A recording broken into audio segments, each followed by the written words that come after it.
director of the club, Mr. Frank Robinson, to introduce our speaker. Frank?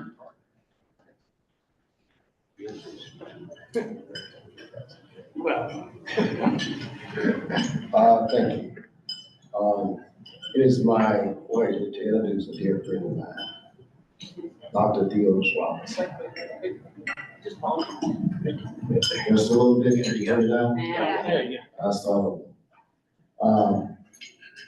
It is a pleasure here to introduce my friend, Dr. Theotis Robinson. Dr. Robinson, I had some difficult times back in the 60s and the 70s. Dr. Robinson has been a trailblazer and an advocate for justice and equal opportunity throughout his career and throughout his life.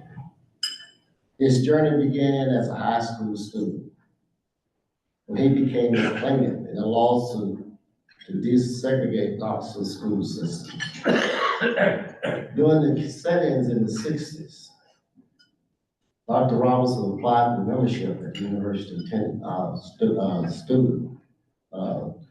He applied to be admitted at the University of Tennessee. He was denied because of his race. Undeterred, he threatened to sue the University of Tennessee. And he became the first Black undergraduate student at the University of Tennessee.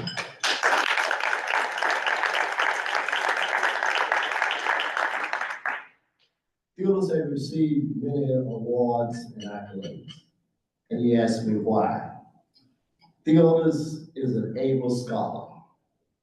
Theotis is a divine leader. Theotis is a prodigious worker and a hard worker. He is a man of simple faith and multiple needs.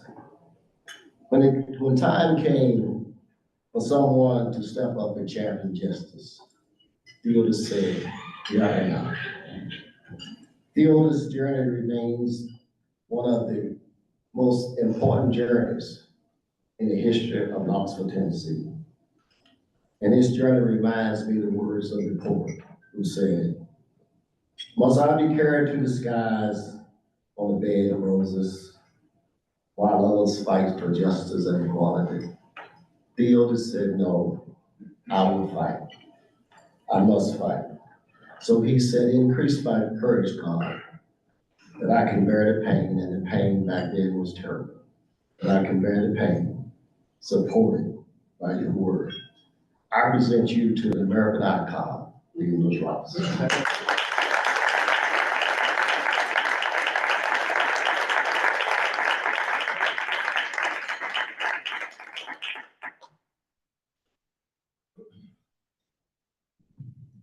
Good afternoon. Good afternoon. Frank, I'll have your gift certificate ready shortly after this meeting. I couldn't stand here today with these colors on without acknowledging what's going on at the University of Tennessee with its football program. We are whipping tail out there on the field. My first memories of UT football, and I may be the only person in this room, although I do see some men in here with white hair, but they can truthfully say, I saw Jim Haslem play football at UT. That was in 1951-52. My father cooked for the training table and the athletes, and he had 2 season tickets to a segregated part of the stadium. But I would go on Saturday afternoons at 2 o'clock, because all the games began at 2, and watch. And back then, Jim was simply known as the right tackle, number 56. So it's been a long time and a long journey with my affiliation with the University of Tennessee. I wanted to talk and give some food for thought on something that is going on within our society today. And that is, how do we become that more perfect union that is inclusive and opens up pathways for people who have certain setbacks based on historical facts within American society. Those pathways are often defined as diversity or inclusion. And I have a few stories to tell. about that. In 1968, San Antonio, Texas decided that they would hold a World's Fair, the Hemisphere, they call it, simply by geography. You know that there was a large Latino community in San Antonio simply by its geography. But the planners of that World's Fair did nothing to include that population in any element needed to carry off a successful fair. That included the design of the fairgrounds, the construction, the vending opportunities that came with that many people visiting the World's Fair. So guess what happened when they opened the gates? Guess who didn't show up? That large segment of their population. And guess what color that ink was that they took a bath in? It was deep red. They lost a lot of money. So they missed out on an economic opportunity because they were blind and had certain attitudes toward Latinos that precluded them from extending and including that population in the development and operation of that World's Fair. Some 20 years ago, I had the occasion to hear two speakers present at the Knoxville Museum of Art. One was Dr. Roosevelt Thomas, who wrote the book, The Giraffe House. In this book, he set up a fable with animals being representative of different groups of people within culture. The giraffe had this beautiful house. It was built to suit the giraffe. But the community had given him a responsibility to build a playground for the kids in the neighborhood, which included all the kids in the neighborhood.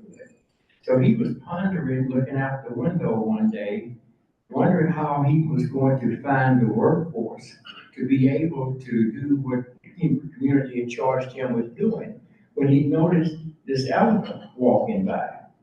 And he knew this elephant from a distance. He knew of him based on what people had said about the elephant. He knew that the elephant was dependable, strong, good worker. So he decided to call out to the elephant to come in. He wanted to talk with him about being a part of this building project that he had responsibility for implementing. The elephant, at the same time, had always admired the giraffe's house.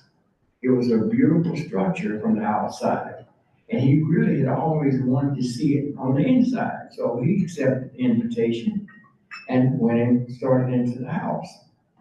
First thing that happened, the doorway to the giraffe's house was tall and narrow.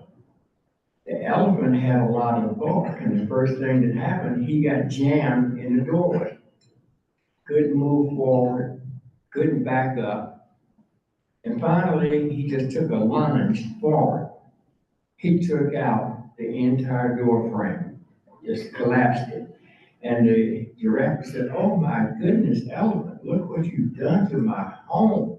And the elephant was, really set down and felt small and what have you, because he knew he had taken out the door frame. Just after he got inside, the giraffe's wife called downstairs to him, and he had a very important telephone call upstairs. So he told the elephant to wait right here and I'll be right back. So the elephant's standing there and the giraffe went upstairs to take this very important call. Somebody came to the door needing to see the giraffe. The elephant called out to him, but the giraffe didn't hear him. So, well, I'll just go upstairs and tell him. He took 2 steps on that narrow staircase, and guess what happened to the staircase? He collapsed it. And then when the giraffe came out, "Oh my goodness, elephant, look what you're doing to my home, oh my goodness." Well, the point of this story, without going any further into the book, certain structures in society, both public and private, were built based on culture. I remember a case at UT Martin when I was VP at UT. It had always been the custom at UT Martin that in graduation services, nobody wore their Greek shawls. But there's also been a long-standing tradition amongst black colleges that members of the Divine Nine, the fraternities, black fraternities and sororities, always did wear their shawls to identify the Greek organization of which they were members. And this became a big problem at UT Martin. It does not hurt, what does it hurt for these folks to wear their shawls identifying their Greek organization? If you want to be inclusive, you have to change the culture within an organization to fit the people who are coming in if this structure was not built to take care of. The second speaker was the president and CEO of Levi Strauss, and he told a very interesting story. He pointed out that Levi Strauss, a Fortune 500 corporation, was in the top 5 numerically as far as the diversity within its workforce. But he also pointed out that that diversity existed from the middle management level within the corporation down. It did not exist in upper management, which was all white male. As a result, they never saw the hip hop generation coming.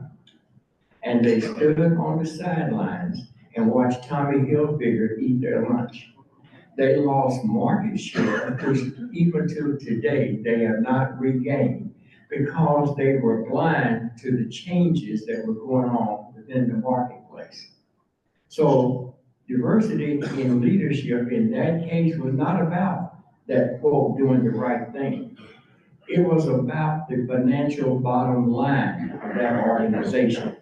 In order to succeed financially and in order to succeed profitably as a corporation, they needed this vision and awareness of what the changes were in going on within the marketplace, and they did not have that, and they lost money.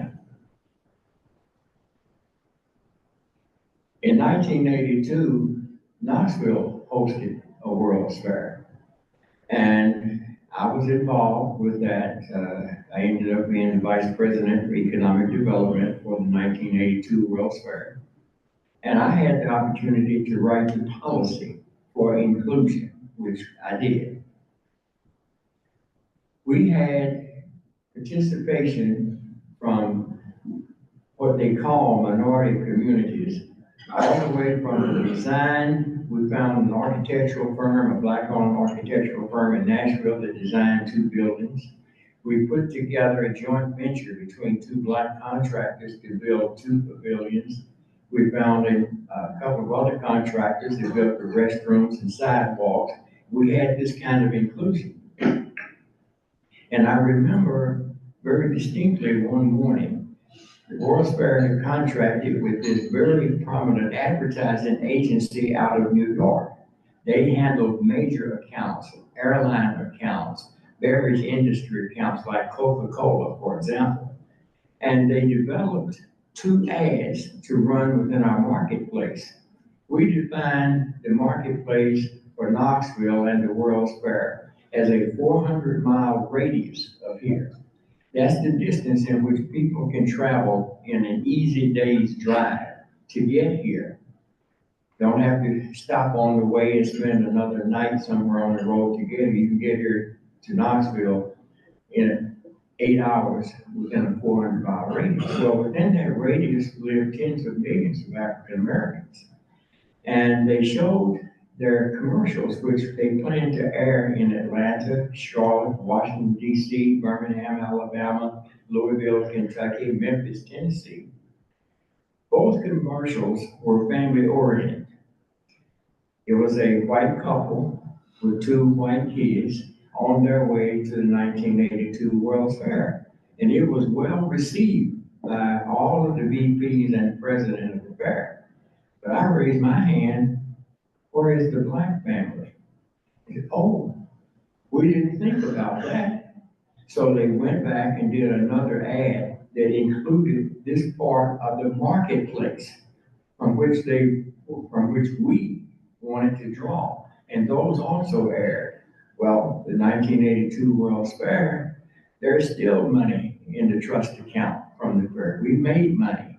We didn't lose money, and there were lots of changes, as we all know, that came to the city with the changes in the interstate system, the hotels in the downtown, and the revitalization of what is now World's Fair Park, because it was definitely desolate and an eyesore in downtown Knoxville. We've also learned that in academia, students go to college to prepare themselves for careers, to be able to earn livelihoods for themselves, for the families that they will build. And they don't just learn from the professor at the front of the room. They also learn from the other students within a given class. Because often you have these collaborations, study groups, and project groups to do things. Kids coming out of Memphis often have never spent time with white kids. Kids coming out of Wade County or Unicoi County here in Tennessee often have not spent any time learning anything about Latino and Black communities and the culture.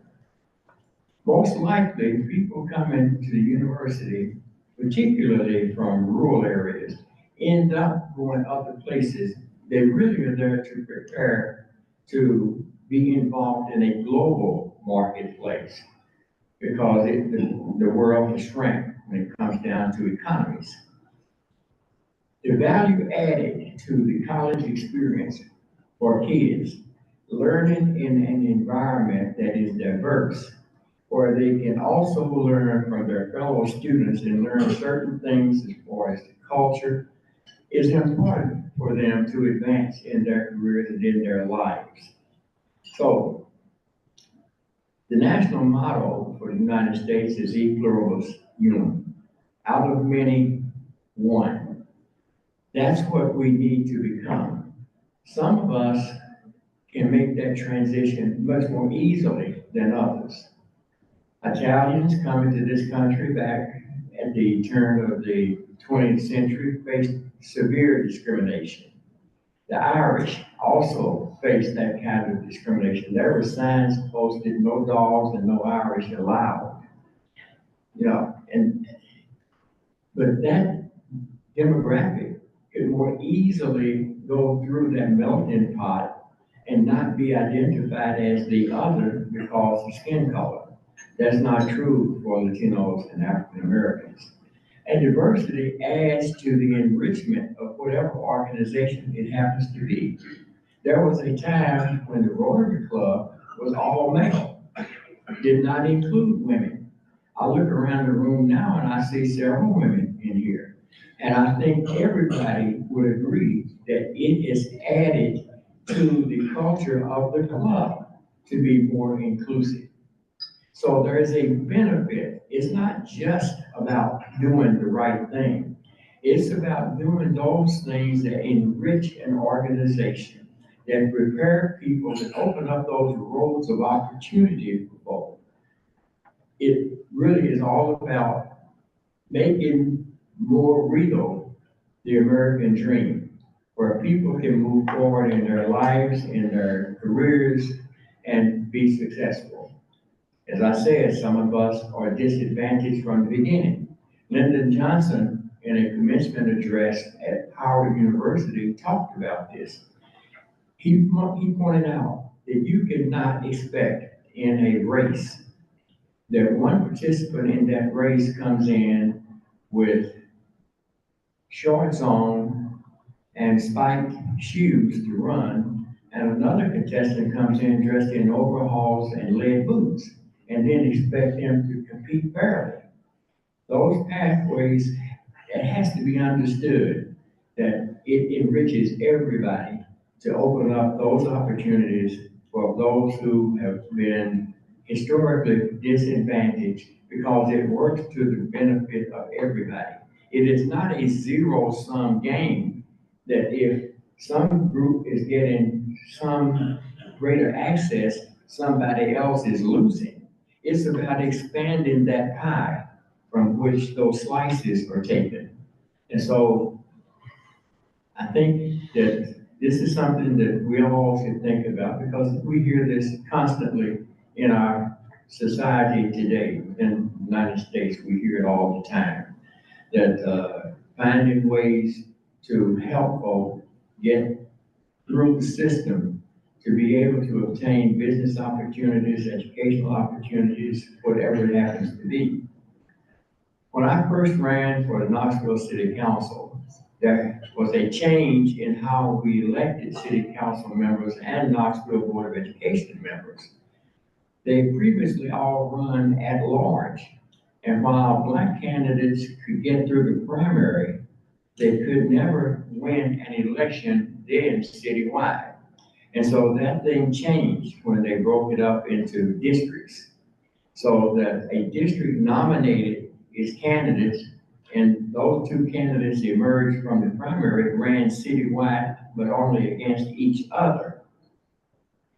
First time I ran, my opponent and I received the fewest amount of votes cast in anybody's election, because people were not accustomed to voting for a person of color for any public office.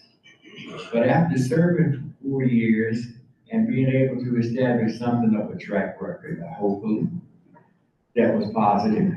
The second time I ran, I was running against the same opponent.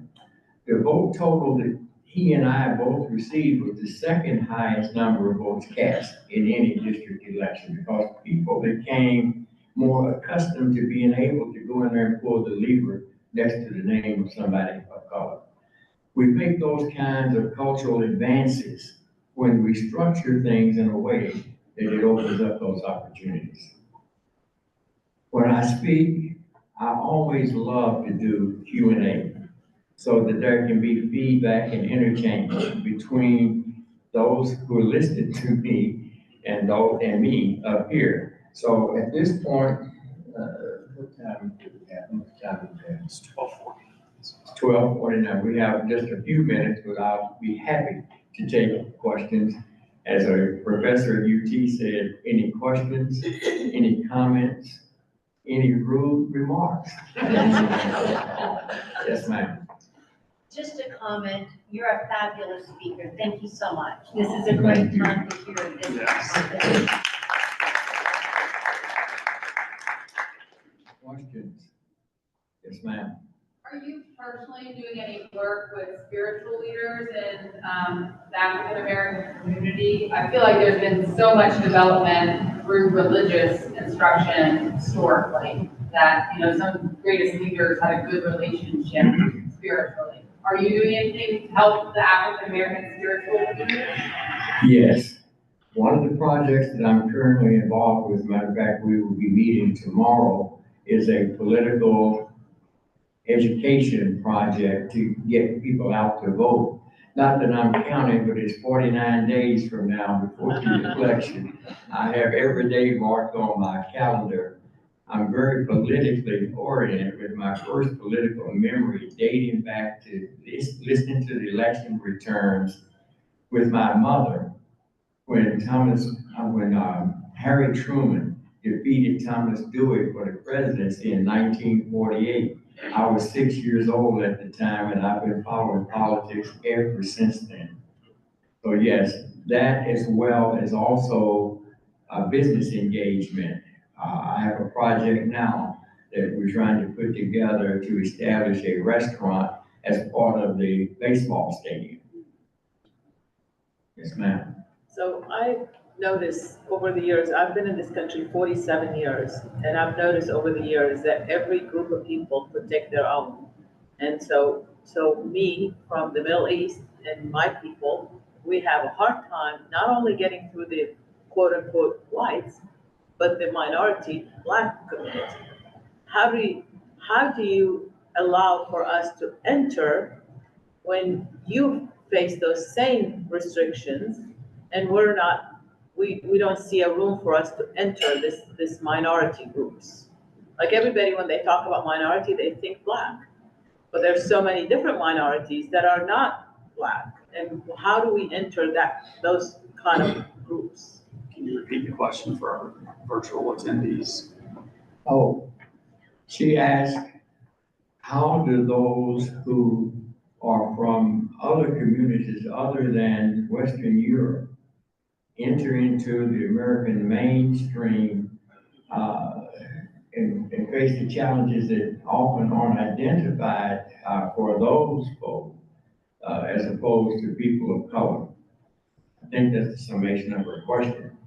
I think through engagement like this, for example, where people speak out and point out that we have more in common than we have in our differences.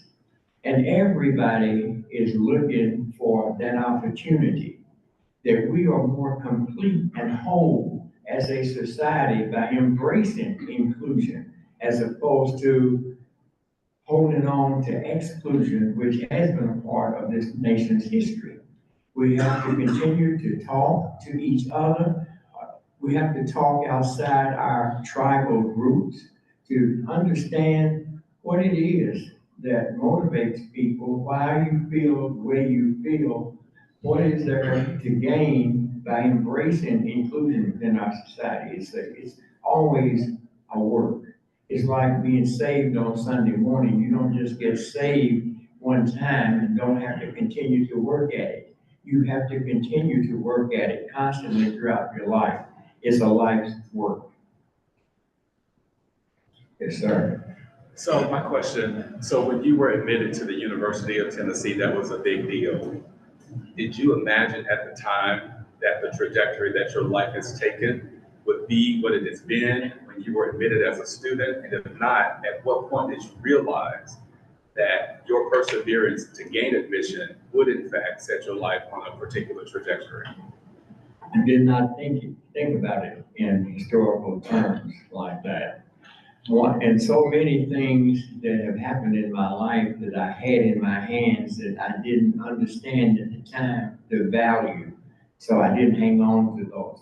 For example, the letter I received back from the university saying we're sorry, but we do not admit Negroes to the undergraduate school. I wish 1,000 times that I still had that letter, but I didn't know. Another one that I had a baseball that was autographed by Jackie Robinson, Roy Campanella, Don Newcomb when they were playing with the Brooklyn Dodgers. We beat the covers off of that ball playing basketball baseball. What would that be worth today? I also had another baseball that had two signatures, Mickey Mantle and Roger Maris. And my former wife donated it to an auction.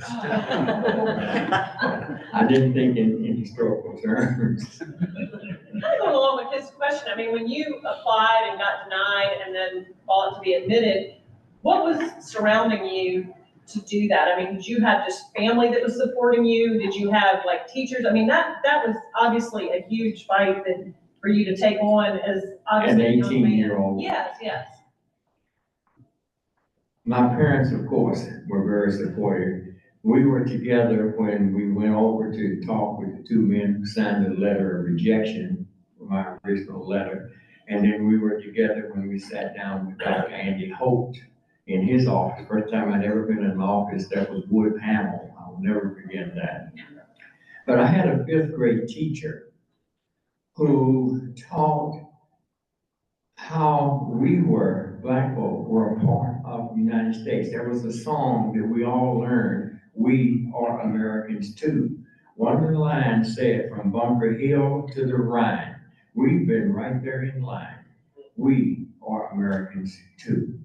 So this was infused into me, and then coming out of the lunch counter sit-in and really motivated to bring about change within our community. I was just driven and no fear. You know, these were things that had to be done, and I was in the proper spot to seek and bring about change, so I acted. One more question. Yes, ma'am. What are you grateful for at this point? I am grateful for the life that I have lived. Someone asked me when I came in, how are you doing? I said, well, I hit the trifecta. I woke up, I got up, and I'm moving. I'm married to a woman whom I love dearly and who loves me. I'm very fortunate, guys. She's a sports fan. We're sitting there watching a football game and the play broke. Oh, they're in double coverage. What? So I'm just grateful for everything that God has given to me. I noticed too that all the questions except one came from women in this room.